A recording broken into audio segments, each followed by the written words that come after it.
Hi everyone, मैं सौगनी पंडित from urban प्रखंड मुजफ्फरपुर बिहार। दोस्तों, आज मैं आपको बताऊंगा कि वाइटल क्या है। डॉक्टर वाइटल के रूप में पेशेंट को क्या क्या चीज़ें देखते हैं, इसे जानने से पहले मैं पेशेंट का कितने कंडीशंस होते हैं, वो कौन कौन सा कंडीशंस होता है, पहले इसको हम अच्छी तरह से समझ लें। दोस्तों, अगर आप मेरे चैनल में नए हैं या फिर पहली बार हमारे चैनल से जुड़े हैं तो प्लीज़ अभी के अभी आप लाइक करें, सब्सक्राइब करें और वीडियो को अंत तक जरूर देखें ताकि कॉन्सेप्ट आप समझ पाएंगे और जान पाएंगे। तो हम पहले कंडीशन जानते हैं। तो दोस्तों, पेशेंट का 3 कंडीशंस होता है, जिसको हम पहला होता है कॉन्शस होता है। कॉन्शस का मतलब क्या होता है कि पेशेंट जब डॉक्टर के पास खुद का जाते हैं दिखाने तो पेशेंट को डॉक्टर बोलते हैं कि सर हमके सर में दर्द है, हमें उल्टी हो रही है या पेट में दर्द है या दस्त की शिकायतें हैं, यानी जो भी समस्याएं शरीर संबंधित जो भी समस्या है मरीज खुद खुल करके बात करता है। वो मरीज को धरा के ले जाने की जरूरत नहीं है, स्टेशन पर ले जाने की जरूरत नहीं है। पेशेंट कॉन्शस है, पेशेंट आपका क्या है, कंसर्न्स में है। ये पहला हो गया जो कि कॉन्शस होता है। दूसरा होता है दोस्तों सेमी कॉन्शस। सेमी कॉन्शस होता है।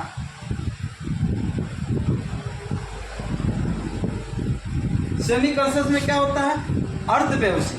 पेशेंट देख भी रहा है, पेशेंट सुन भी रहा है, लेकिन पेशेंट बोलने के कंडीशन में नहीं है, अर्ध बेहोशी है। इसमें पेशेंट को डॉक्टर्स इसमें वाइटल चेक करते हैं।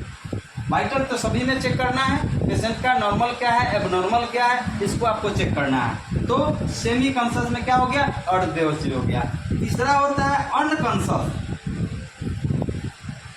अनकॉन्शस अनकॉन्शस का मतलब होता है पूर्ण बेहोशी।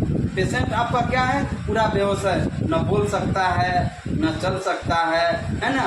मरीज बिल्कुल ही बेहोशी की अवस्था में है, जो कि काफ़ी डेंजरस होता है, काफ़ी खतरनाक होता है। अनकॉन्शस बताना वह कॉन्शस आएगा कि नहीं आएगा यह कहना मुश्किल होता है, काफ़ी क्रिटिकल मामला होता है। ऐसे हालत में पेशेंट को एडमिट किया जाता है।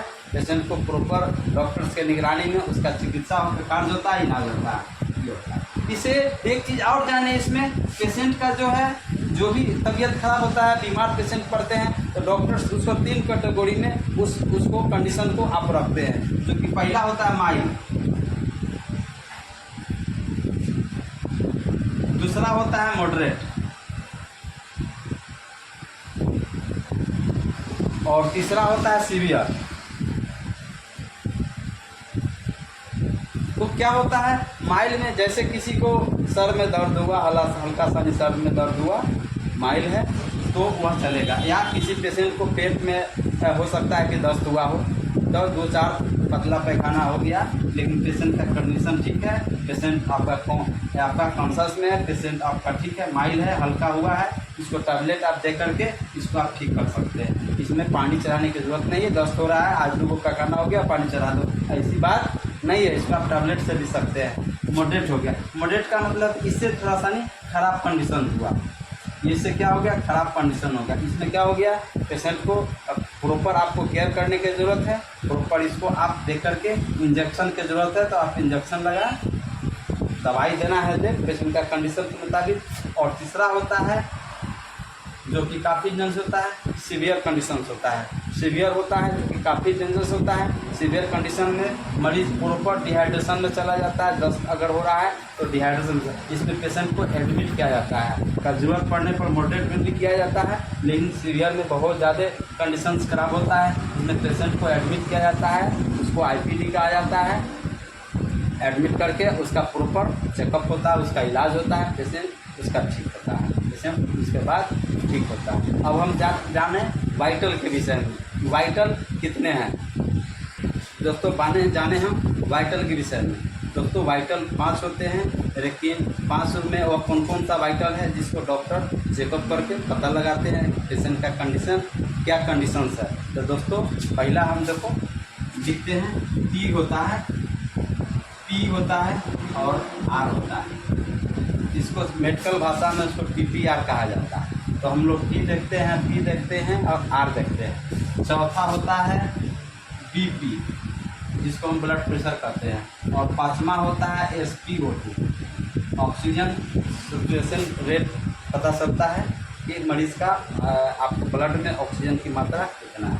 तो हम जाने पहले टी का मतलब क्या होता है, टेम्परेचर। टी का मतलब क्या होता है, टेम्परेचर।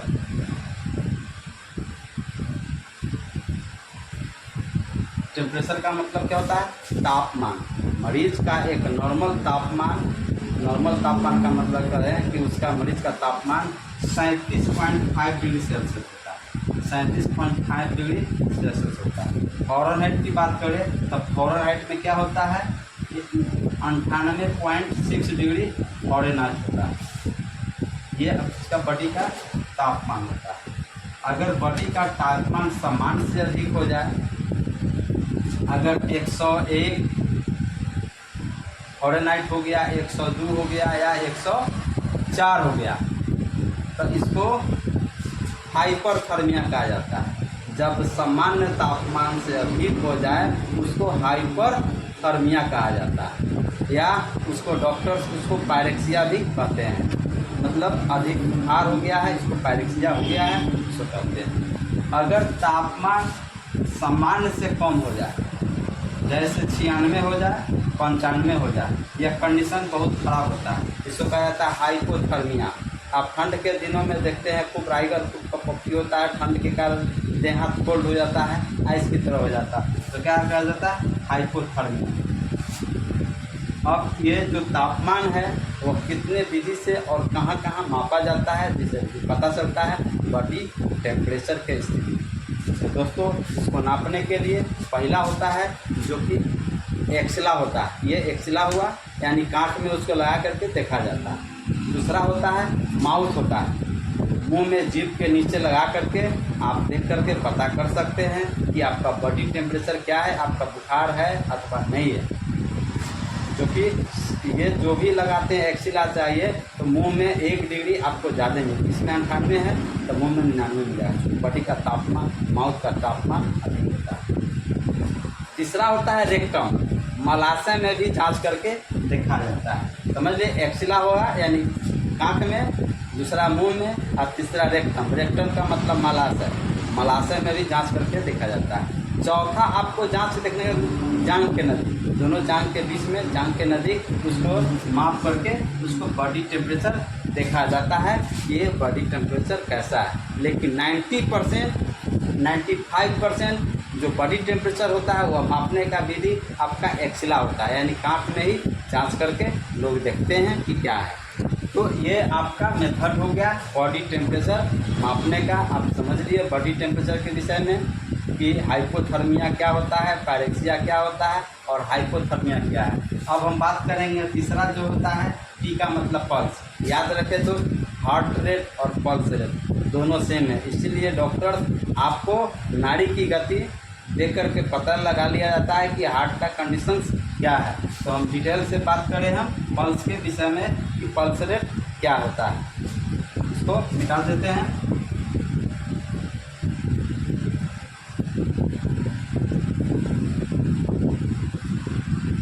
देखिए टी का मतलब होता है पल्स। पल्स का मतलब हो गया कि पल्स कितने, पहले तो जांचे हम कि पल्स कितने तरह से देखा जाता है। दोस्तों पल्स देखने का तरीका होता है, पहला होता है आपका ये जो रेडियल आर्टरी, रेडियल देखिए हड्डियाँ जो होता है वो अल्ना होता है, रेडियस होता है। तो रेडियल यानी अंगूठा जो है ठीक अंगूठा के नज़दीक 3 उंगली लगा करके इसको हम देखते हैं पल्स का कंडीशन क्या है, पल्स को काउंट करके गिनते हैं। तो एक आइडियल, एक हेल्दी पर्सन का आइडियल जो पल्स रेट होता है, जो कि आइडियल जो पल्स होता है वो कितना होता है, 72 होता है।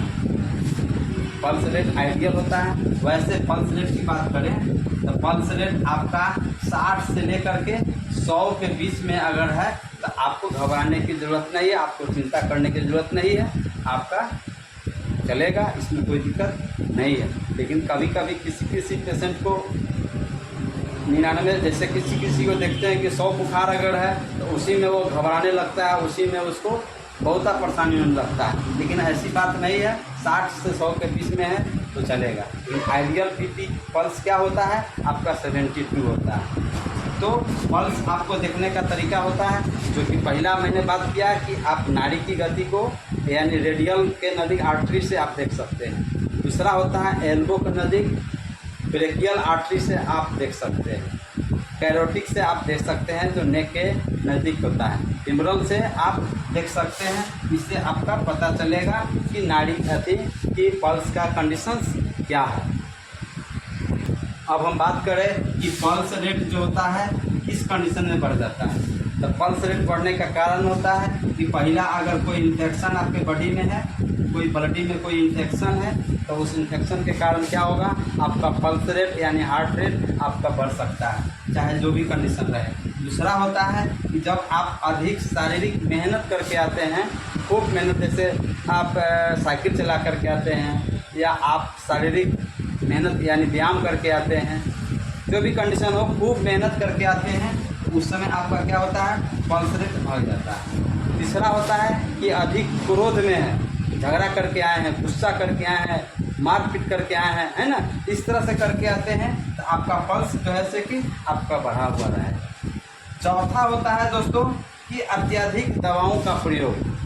दवाई अत्यधिक मात्रा में, जैसे आपको डायबिटीज़ की बीमारी है ना, हाइपरटेंशन है, या आप कोई भी ऐसा क्रोनिक डिजीज है जिसमें आप लॉन्ग टाइम से दवाई खा रहे हैं, तो उसमें क्या होगा कि आपका पल्स रेट बढ़ जाएगा।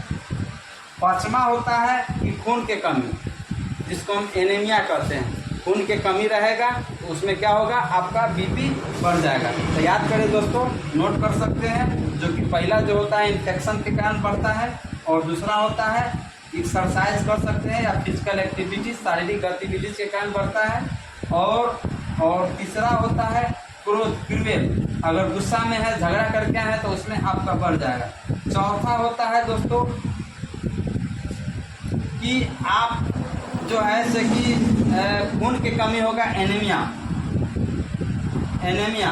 खून की कमी है तो उसमें आपका बढ़ जाएगा गुस्सा। इस तरह से आपका जो है आपका पल्स रेट आपका बढ़ जाएगा। वही पेशेंट धीरे धीरे जब वो बैठेगा आधा घंटा 1 घंटा पानी पिएगा, तो धीरे धीरे क्या होगा, अगर उसमें कोई इन्फेक्शन नहीं है तो कॉमन कारण से हो रहा था, तो धीरे धीरे क्या होगा, वो ठीक हो जाएगा, कंडीशन उसका पल्स रेट का नॉर्मल में आ जाता है। ये आपका पल्स रेट का कंडीशंस होता है। अब दोस्तों तीसरा है आर का मतलब होता है रेस्पायरेशन, मतलब सांस, रेस्पायरेशन। तो रेस्पायरेशन क्या होता है, यानी इंस्पायरेशन और एक्सपायरेशन इज कॉल्ड रेस्पायरेशन, यानी ऑक्सीजन लेना, सांस के जरिए ऑक्सीजन लेना और कार्बन डाइऑक्साइड को बाहर निकालना, उसको रेस्पायरेशन कहा जाता है। श्वसन सिस्टम, श्वसन तंत्र कहा जाता है। यानी इंस्पायरेशन यानी सांस लिए, कार्बन ऑक्सीजन लिए, और एक्सपायरेशन कार्बन डाइऑक्साइड को आप बाहर निकालें, तो इंस्पायरेशन और एक्सपायरेशन उसको रेस्पायरेशन कहा जाता है। तो रेस्पायरेशन का क्या कंडीशंस होता है, नॉर्मल क्या होता है रेस्पायरेशन में,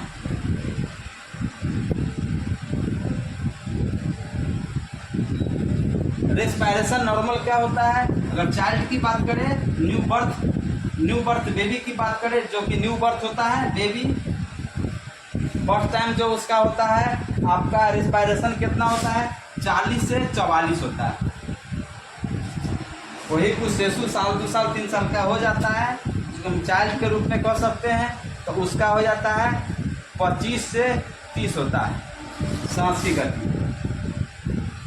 और तीसरा होता है दोस्तों, तीसरा होता है सांस की गति का एडल्ट। अगर वयस्क व्यक्ति की बात करें तो वयस्क व्यक्ति में, यंग आदमी में जो सांस की गति होता है वह 18 से 21 होता है। वही अगर व्यक्ति ओल्ड एज हो जाए, बूढ़ा हो जाए, उसका हो जाता है 15 से 18। ये उसका सांस की गति होता है। अब इसका सांस की गति जो है अगर कम हो जाए तो क्या होगा, बढ़ जाएगा तो क्या होगा, बिल्कुल बंद हो जाएगा तो क्या होगा। तो सांस की गति अगर कम गया, सांस की गति अगर कम गया, क्या होगा, उस व्यक्ति में ब्रेडीपिनिया कहा जाता है। सांस की गति बढ़ जाएगा उसको क्या कहते हैं? ब्रेडीपिनिया। ब्रेडीपिनिया, सांस की गति बढ़ गया वो ब्रेडीपिनिया हुआ। अगर सांस की गति कम गया तो उसको कथी कहता है? ट्रैकीपिनिया। ट्रैकीपिनिया हुआ। ये इसका मतलब है कि सांस की गति उसका अत्यधिक है, तेजी है, यानी सामान्य से अधिक है। अब सांस की गति साफे रुक जाए, बिल्कुल पेशेंट डी कर जाए, डेथ कर जाए, उसको क्या कहा जाता है? एपनिया। एपनिया। एपनिया का मतलब है कि सांस गति उसका परमानेंटली बंद हो गया, अब वो व्यक्ति चला गया, ये आपका रेस्पिरेशन होता है। तो इसको मेडिकल भाषा में टीपीआर कहा जाता है। जो डॉक्टर इसको देख करके पता लगाते हैं कि पेशेंट का कंडीशंस क्या है, नॉर्मल है, एबनॉर्मल है। और हम तीसरा बात करें बीपी के विषय में। बीपी किसे कहते हैं? बीपी का फुल फॉर्म होता है ब्लड प्रेशर, यानी हिंदी में इसको रक्तचाप कहते हैं। दोस्तों बीपी जो कि अंश बटा हो जिसको हम सिस्टोलिक कहा जाता है, सिस्टोलिक, और नीचे वाले को डायस्टोलिक। डायस्टोलिक। सिस्टोलिक का मतलब सिकुड़ना होता है, डायस्टोलिक का मतलब फैलना। हृदय क्या करता है? हृदय एक मांसल भाग होता है जिसमें रक्त भरा होता है। शंकु क्या करता होता है? हृदय इस तरह से पंप करता है, हृदय पंप करता है। तो हृदय जो पंप करता है, तो जब सिकुड़ता है तो सिस्टोलिक है, और जब फैलता है उसको डायस्टोलिक कहा जाता है। एक आइडियल जो बीपी होता है, एक आइडियल बीपी जो होता है 120/80 होता है। 120/80 है, इसका मतलब है उसका हार्ट बीट बिल्कुल सही है, धड़कन की गति बिल्कुल नॉर्मल है, कोई घबराने की बात, कोई चिंता नहीं है। अब सिस्टोलिक के बाद कितना रहना चाहिए और डायस्टोलिक कितना रहना चाहिए? सिस्टोलिक अगर 100 से लेकर के 120 के बीच में है तो आपको सिस्टोलिक नॉर्मल है। अगर 60 से लेकर के 80 के बीच में डायस्टोलिक है, क्या है? डायस्टोलिक है, तो क्या है? वो भी नॉर्मल है। लेकिन अभी का जो खान पान है, अभी का जो लाइफ स्टाइल है, जो पहले से काफ़ी भिन्न हो गया है।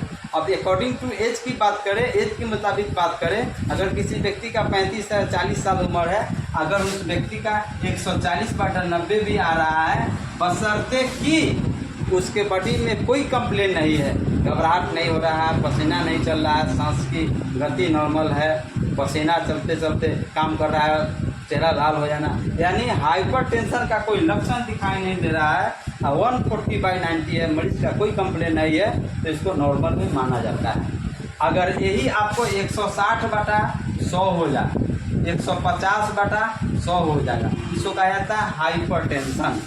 अगर बीपी अधिक हो जाए उसको हाइपरटेंशन। हाइपरटेंशन मतलब बीपी अधिक होना। बीपी अगर लो हो जाए, नीचे हो जाए, तो लो का मतलब क्या होता है? जैसे हमने बात किया है कि नॉर्मलता ये होता है, जैसे 100/60 है, मरीज का कोई कंप्लेन नहीं है, इसका मतलब क्या है कि आपका बीपी सही है, लेकिन बॉडी कंपलसेट कर गया। देखेंगे कभी कभी 100/60 है, मरीज का कोई कंप्लेन नहीं है, तो इसका मतलब क्या है? आपका हार्ट, आपका जो हृदय है वो कंपलसेट कर गया, वो इतने पर रहेगा। यही अगर बढ़ने लगेगा जरा सा भी तो घबराहट होने लगेगा, है ना, नींद नहीं आएगा, एंजाइटी का समस्या आपका हो जाएगा, है ना, पसीना चलेगा, है ना, आपको सांस फूलने लगेगा, यानी हाइपर टेंशन का लक्षण आ जाता है। तो 160/100 अगर 60 है तो उसको नॉर्मल माना जाता है, उसको नॉर्मल के रूप में हम लोग जानते हैं। तो ये आपका ब्लड प्रेशर हुआ।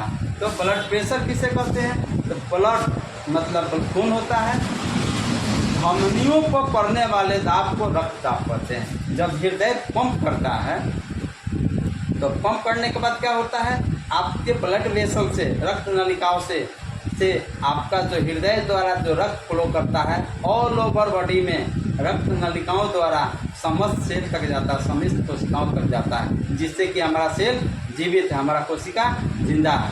अगर ब्लड आपका हृदय पंप किया, अगर वहाँ तक रक्त आपका नहीं जा रहा है, इसका मतलब है कि आपका या तो बीपी लो है या और कोई अन्य समस्या है जिसके कारण जुनूनी भी, ज़्यादातर बीपी लो रहने पर ही ऐसे समस्या जुनूनी आएगा, बघा लगेगा, कमजोरी फील होगा, कभी कभी शून्य की समस्या आएगा, है ना। तो वहाँ तक आपका प्रॉपर ऑक्सीजन और पोषक तत्व आपके बॉडी तक नहीं पहुँच पा रहा है, इसलिए ऐसा समस्या आएगा। तो बीपी आप देख लिए कि आपका बीपी का कंडीशंस क्या होते हैं। अब बात करें SpO2।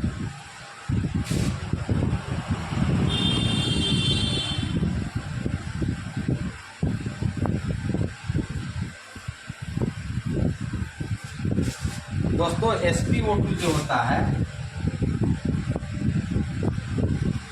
ऑक्सीजन, आपके रक्त में ऑक्सीजन की मात्रा कितना है। तो रक्त में ऑक्सीजन की मात्रा आपका होता है आपको 95 से लेकर के 100 के बीच में।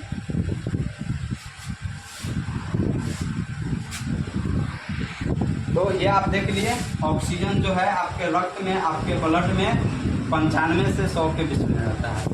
इसको माप करके देखा जाता है।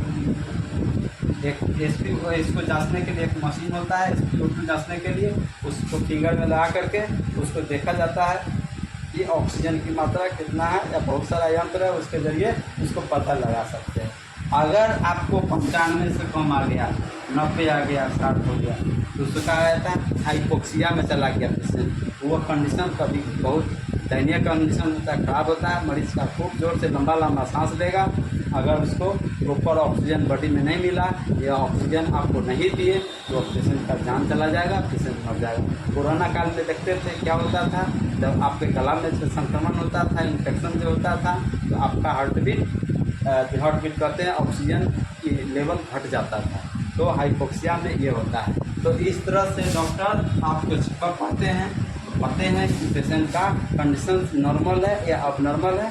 उम्मीद करते हैं कि वीडियो आपको पसंद आया होगा। तो प्लीज़ अभी के अभी लाइक करें, सब्सक्राइब करें और वीडियो को अपने ग्रुप में, अपने मित्रों में शेयर करने का कार्य करें। तो दोस्तों, यह मेरा वीडियो बनाने का उद्देश्य होता है कि कम्युनिटी में लोगों में बीमारियों से प्रति जागरूकता हो, सजग हो, बीमारियों से कैसे बचाया जाए, साथ ही साथ प्रिवेंशन कैसे हो, यही मेरा उद्देश्य होता है बचाने का। तो साथियों, मिलते हैं मैं अगले वीडियो में अगले दिन। जब तक के लिए आप हेल्दी रहें, स्वस्थ रहें, ऐसी हम कामना करते हैं। जय हिंद, जय भारत।